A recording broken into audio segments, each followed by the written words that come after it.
जय गुरुजी संगत जी, वीडियो को लाइक कीजिए और डिवाइन सत्संग विद गुरुजी चैनल को सब्सक्राइब कीजिए और बेल आइकॉन को प्रेस कर दीजिए ताकि आपको लेटेस्ट वीडियो की जानकारी अच्छे से मिल सके। जय गुरुजी संगत जी, आज मैं आपके साथ जो सत्संग शेयर करने जा रही हूँ वो बहुत ही महत्वपूर्ण है। अंत तक बने रहिएगा, ध्यान से सुनिएगा। हो सकता है कि आपके कई सवालों के जवाब इसमें मिल जाए, तो शुरू करें। जय गुरुजी। मैं गुरुजी के संपर्क में 1986 में आया।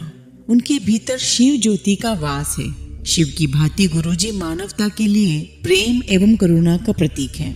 गुरुजी के समक्ष आस्था से आए हुए प्रत्येक व्यक्ति का कल्याण होता ही है। पूजनीय गुरुजी अपने अनुयायियों को परमात्मा का संदेश देते हैं। उनके अनुसार ईश्वर एक है। मनुष्य की जाति, रंग, भेद, धर्म आदि का कोई महत्व नहीं है। सब एक समान है। सब उसी एक देव परिवार के सदस्य हैं। वह मानवता से प्रेम और जरूरतमंद की सहायता करने का संदेश देते हैं। उनमें दिव्य शक्तियां हैं और वह सर्वज्ञाता हैं। उन्हें भूत, वर्तमान और भविष्य सब का ज्ञान है। उन्होंने ईश्वर सदृश चमत्कार किए हैं और मरणासन रोगियों को असाध्य रोगों से मुक्त किया है। आज मुझ पर और मेरे परिवार पे की गई अनेकों कृपा जो गुरुजी ने किए हैं, आज आपको मैं सुनाने जा रहा हूँ। मुझे अनेक बार गुरु कृपा का सौभाग्य मिला है। 1987 में मेरी पत्नी को अंदरूनी सूजन हो गई थी। असाध्यता रोकने के लिए डॉक्टर्स ने तुरंत सर्जरी का सुझाव दिया। हम सर्जरी की सफलता के लिए गुरुजी के पास पहुँचे और उन्हें रोग और डॉक्टर्स के परामर्श के बारे में बताया। गुरुजी ने उसे अमृत देकर कहा, सर्जरी की कोई आवश्यकता नहीं है। गुरुजी में निष्ठा होने के कारण हमने सर्जरी नहीं करवाई। 2 वर्ष के बाद एक दिन मेरी पत्नी को पेट में बहुत तेज दर्द उठा। चंडीगढ़ के सर्वोत्तम चिकित्सालय द्वारा परीक्षण किया गया, परंतु सूजन का कोई प्रमाण नहीं था। वह केवल पेट का दर्द था। ऐसा ही एक और मैं आपको सत्संग सुनाता हूँ। 1992 में मेरी माँ बहुत बीमार हो गई और चेतना खो बैठी थी। 95 वर्ष की आयु में उनके जीवित रहने की संभावना बहुत कम थी। 28 फरवरी को जब मैं अपनी माँ के कष्टों को नहीं देख पा रहा था, मैंने मन ही मन गुरुजी से, जो उस समय जालंधर में थे, आकर उनको शांति देने के लिए प्रार्थना करी। उस समय लगभग शाम के 6:30 बजे का समय था। मेरी प्रार्थना करने के कुछ ही क्षण बाद गुरुजी के सामने के द्वार से, जो अंदर से बंद था, प्रवेश किया। हम उनको देखकर आश्चर्यचकित थे। गुरुजी ने मेरी पत्नी को एक गिलास में जल लाने को कहा, जिसे उन्होंने अभिमंत्रित किया। उन्होंने माँ को 2 चम्मच जल पिलाने को कहा और बताया कि वो अर्धरात्रि 2 बजे तक जीवित रहेंगे। गुरुजी फिर 10 मिनट तक बाहर नहीं आने का निर्देश देकर चले गए। उस अंतराल के बाद हमने बाहर आकर पुलिस द्वारा नियुक्त पहरेदार से गुरुजी के बारे में पूछा तो उसने अनभिज्ञता व्यक्त करी, मतलब उनके अनुसार कोई अंदर आया ही नहीं था। मैंने तुरंत जालंधर फोन किया तो मुझे बताया गया कि वह तो उस समय जालंधर में संगत के साथ बैठे हुए थे। उसके बाद हमने माँ को जल पिलाया और गुरुजी के कहे अनुसार रात को 2 बजे उन्हें मोक्ष प्राप्ति हुई। अतः गुरुजी एक ही समय 2 स्थानों पर थे, जालंधर में संगत में और हमारे घर पर। है ना गुरुजी की असीम कृपा। गुरुजी ने शिव दर्शन भी दिए हैं। हाँ, मेरी बेटी को शिव जी के रूप में दर्शन दिए। चलिए ये सत्संग भी मैं आपको सुनाता हूँ। मेरी पुत्री भी गुरुजी की भक्त है। 1998 में गुरुजी चंडीगढ़ के सेक्टर 33 में रहते थे। जब मेरी बेटी गुरुजी से प्रार्थना करती थी तब वह शिव दर्शन की कामना करती थी। एक दिन सुबह उठने पर अपने कमरे में गुरुजी के सब चित्र शिव रूप में परिवर्तित हुए देखकर वो चकित रह गई।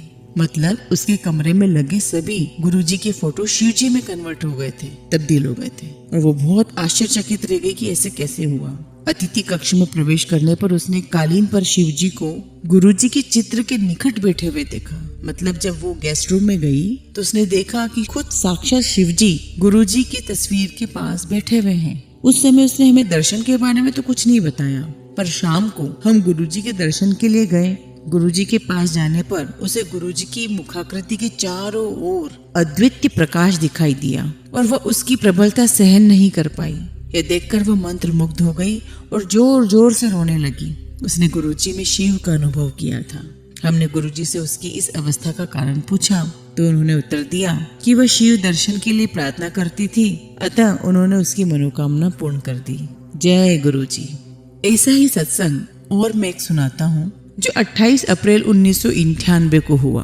उस दिन स्नान कक्ष में गिरने के कारण मेरी 3 पसलियां टूट गई। मुझे हॉस्पिटल में प्रविष्ट करवाया गया। 15 मई को मुझे लखनऊ के पीजीआई में भेजा गया। पराश्रव्य चित्रण और ईसीजी परीक्षण के परिणामों से मेरे हृदय को क्षति होने का प्रमाण सामने आया। हृदय पर छाया बनी हुई थी। 29 मई को मैंने doctor Mahesh Chandra king George medical college में हृदय रोग की विभाग अध्यक्ष से परामर्श लिया तो पुनः वही परीक्षण कर उन्होंने भी वही निष्कर्ष सुनाया। 2 जून को मैं गुरुजी के दर्शन हेतु दिल्ली आया। मैंने उन्हें डॉक्टर्स के निर्णय से अवगत कराया तो उन्होंने 1 गिलास जल मांगा और मुझे अपने कमीज के बटन खोलने को कहा। उन्होंने ग्लास के जल से मेरे वक्ष स्थल पर छींटे मारे और मुझे स्वस्थ घोषित कर दिया। साथ ही उन्होंने पुनः परीक्षण करवाने का भी निर्देश दिया। 1 दिन के बाद डॉक्टर कलेरपिया दिल्ली में सेना रेफरल और रिसर्च चिकित्सालय के विभाग अध्यक्ष ने मेरा परीक्षण किया। उन्होंने भी वही परीक्षण दोबारा करा और मुझे स्वस्थ घोषित कर दिया। मेरा हृदय ठीक से कार्य कर रहा था और उस पर कोई छाया नहीं थी। पिछले परिणाम को देखकर वो अचंभित हो गए और कहने लगे कि 29 मई और 3 जून की मध्य अवधि में केवल किसी चमत्कार से ही ऐसा हो सकता है, अन्यथा हृदय की अवस्था में ऐसा सुधार असंभव है। लखनऊ लौटने पर मैंने वह परिणाम चिकित्सकों को दिखाया तो उनका भी वही निर्णय था। उन्होंने कहा कि चिकित्सा से यह परिवर्तन संभव नहीं है। उस समय से मैं बिल्कुल स्वस्थ हूँ। ऐसी ही गुरुजी की दिव्य शक्ति है। जय गुरुजी। संगत जी, मैं एक और सत्संग आपको सुनाता हूँ। चंडीगढ़ के सेक्टर 35 में अपने साले के साथ मैंने एक प्रॉपर्टी में निवेश किया था, जिसमें एक लैंड प्रॉपर्टी में हम दोनों की पार्टनरशिप थी। 1998 में उसकी आधारशिला रखने के लिए मैंने गुरुजी को आमंत्रित किया। उस स्थान पर आने के बाद गुरुजी आधारशिला नहीं रखना चाह रहे थे, पर मेरे आग्रह पर उन्होंने ऐसा कर दिया। गुरुजी ने फिर अचानक एक स्वर्ण मुद्रा प्रकट कर मुझे दी और कहा कि यद्यपि मुझे इससे लाभ होगा, साले के साथ आपसी संबंध कटु हो जाएंगे। भवन निर्माण प्रारंभ होने के कुछ ही दिन बाद उसका काम रुक गया और 1 वर्ष बीतने पर पुनः आरंभ हो गया। भवन निर्माण पूर्ण होने पर हमारे संबंध तो बिगड़ गए और हमने आपस में बातचीत बंद कर दी। भवन के किराए से मुझे अपने हिस्से के 50,000 मिले, परंतु हमारे आपसी संबंधों में दरार होने के कारण उसे फिर किराए पर नहीं चढ़ा सके। गुरुजी की उस कथन की सत्यता 4 वर्ष बाद सिद्ध हुई, जब अत्यंत कठिनाई से मैं अपना भाग बेच पाया और मुझे लाभ भी हुआ। जय गुरुजी। ऐसा ही एक सत्संग और मैं आपको सुनाता हूँ। 1989 में मैं पटियाला में जनपद न्यायाधीश था। गुरुजी जालंधर से हमारे पास रहने के लिए आए। उनकी वापसी यात्रा के लिए मैंने अपनी निजी कार के साथ अपने वाहन चालक को भेज दिया। कार में पेट्रोल भरवाने के बाद मैंने उसे आकस्मिक स्थिति में पेट्रोल खरीदने के लिए 300 रुपए और दिए। वापस आने पर वह मार्ग में हुए चमत्कार को बताने के लिए उत्सुक था। उसने बताया कि उसने उन पैसों से पेट्रोल खरीदकर कार में डाल दिया था।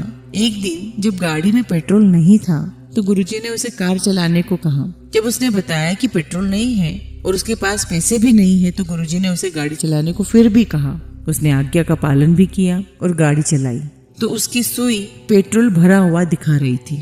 वो विश्वास नहीं कर पाया कि गाड़ी बिना पेट्रोल के चल कैसे रही है। अगले 5 दिन जब तक वह गुरुजी के साथ रहा, जब भी वो उसमें बैठते गाड़ी वैसे ही चलती रही। अंतिम दिन गुरुजी ने 100 के 3 नोट प्रकट कर उसे दिए और कहा कि ये पेट्रोल खरीदने के लिए दिए गए हैं। वाहन चालक करम सिंह ये लिखने के समय पटियाला में जनपद न्यायाधीश के कार्यालय में सेवारत था। संगत जी, ऐसे ही और सत्संग में आपको सुनाने जा रहा हूँ, ध्यान से सुनिए। 1987 में मैं रोपड़ में सेवारत था। एक दिन समाचार पत्र में मैंने श्रीमती इंदिरा गांधी का चित्र देखा, जिसमें उन्होंने रुद्राक्ष की माला पहनी हुई थी। मैं सोचने लगा, क्या गुरुजी मुझे प्रसाद में एक रुद्राक्ष दे सकते हैं? 2 महीने के बाद मैं गुरुजी के दर्शन के लिए जालंधर गया। वह संगत में थे। उन्होंने प्रश्न किया कि मुझे उनसे क्या चाहिए। मैंने उत्तर दिया कि मुझे केवल उनका आशीर्वाद पर्याप्त है। उन्होंने मुझे हाथ बढ़ाने को कहा और मेरा ऐसे करने पर उसमें एक रुद्राक्ष रख दिया। उन्होंने फिर प्रश्न किया कि क्या मुझे यही चाहिए था। उन्होंने 2 माह पहले की मनोकामना पूर्ण कर दी थी। तब से वो रुद्राक्ष आज भी मेरे पास है। गुरुजी से अकथित कामना भी पूर्ण हो जाती है। ऐसी गुरुजी की महिमा है। जय गुरुजी। ऐसे एक सत्संग में और शेयर करने जा रहा हूँ। 1999 में मेरे पुत्र को एक मोटरसाइकिल दुर्घटना में बहुत गहरी चोटें आई। उसे चंडीगढ़ स्थित मेरे मकान के पहरेदार उठाकर घर तक ले आए थे। मैं उस समय लखनऊ में था। वह हॉस्पिटल नहीं गया। उसने केवल गुरुजी का चित्र अपने पास रखा और दूध में हल्दी और घी डालकर पी लिया। अगले दिन सुबह उठने पर उसे पता चला कि उसकी चोटें गंभीर थी। उसके कान से ब्लीडिंग हो रहा था। उसकी गर्दन और मुंह इतने सूज गए थे कि उसे पहचान पाना भी बहुत कठिन था। दुर्घटना रात को 11 बजे के आसपास हुई थी और उसे अगले दिन दोपहर को पास के हॉस्पिटल ले जाया गया। डॉक्टर सरप्राइज थे कि इतनी देर तक बिना उपचार के वह कैसे जीवित रहा। उसे तुरंत आपातकालीन कक्ष में ले जाया गया। परीक्षण करने पर पता लगा कि उसके मस्तिष्क में रक्तस्राव था और सिर पर दरार आ गई थी। सौभाग्यवश अंदर की चोट का रक्त प्रवाह कान से बह गया था। डॉक्टर्स तुरंत सर्जरी करवाने को कह रहे थे, पर उसने अगले दिन दोपहर तक हमारे लखनऊ से लौटने की प्रतीक्षा करी। मार्ग में मैंने गुरुजी से संपर्क स्थापित कर उनको दुर्घटना के बारे में बताया तो उन्होंने अपने आशीर्वाद का आश्वासन दिया। इस अवधि में मेरे पुत्र की निकटता से देखरेख होती रही। गुरुजी की कृपा से उसे सर्जरी की आवश्यकता नहीं हुई, किंतु उसके मुख पर पक्षाघात हो गया। गुरुजी ने एक अभिमंत्रित लोटा भेजा और उसका जल उसको देने को कहा। उसको जल देते ही उसमें सुधार होने लगा। डॉक्टर्स ये देखकर सरप्राइज हो गए कि उसका लकवा मात्र 2 दिन में ठीक हो गया। मेरे बेटे को हॉस्पिटल से घर भेज दिया गया और कुछ ही दिन में वह पूर्ण स्वस्थ हो गया। बाद में किए गए परीक्षणों में उसके सर पर कोई दरार, मस्तिष्क में कोई चोट दिखाई नहीं दी। मेरा बेटा उस समय से बिल्कुल स्वस्थ है। गुरुजी की उपचार शक्ति अद्वितीय है। उन्होंने मेरे पुत्र को शिव रूप में दर्शन देकर भी उसे आशीर्वाद दिया है। गुरुजी ने इस प्रकार के अनेक चमत्कार किए हैं और जरूरतमंदों के लिए करते रहते हैं। वह सबसे एक समान प्रेम करते हैं। उनकी करुणा अपार है। जिसको उनमें आस्था है वह अपना जीवन पवित्र कर सकता है। यदि हमें उनमें निष्ठा है तो वह हमें चिंता मुक्त कर देते हैं। गुरुजी को कोई लौकिक आवश्यकता नहीं है। नैवेद्य को वह अस्वीकार कर देते हैं। उन्हें कोई चाहत भी नहीं है। वह इस पृथ्वी पर हमारे दुख दूर करने आए हैं। आइए गुरुजी में विश्वास कर उनका आशीर्वाद ग्रहण करें। जय गुरुजी। शुक्राना गुरुजी।